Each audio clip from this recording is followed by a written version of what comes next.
Sezar salatını hələ belə təqdim edəni görməmişəm. Süfrənizə çox yaraşacaq, qonaqlarınızın da çox sevəcəyi ən dadlı Sezar salatını gəlin birlikdə hazırlayaq. Bunun üçün toyuğun sinə ətini ilk öncə ədviyyatlarını və duru yağını vurub, yaxşı isitdiyim tosterdə qurutmadan 10 dəqiqəyə üzəri qızarana qədər bişirirəm.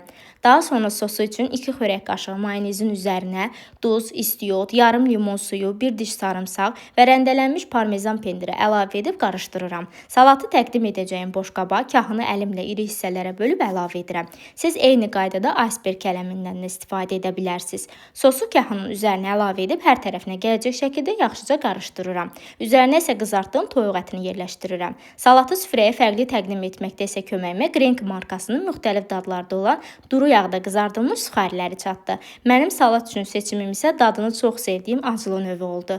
Grenklərin dalğavarı şəkildə olması istər görüntü olaraq, istərsə də ləzzət olaraq salatımı çox gözəl tamamladı.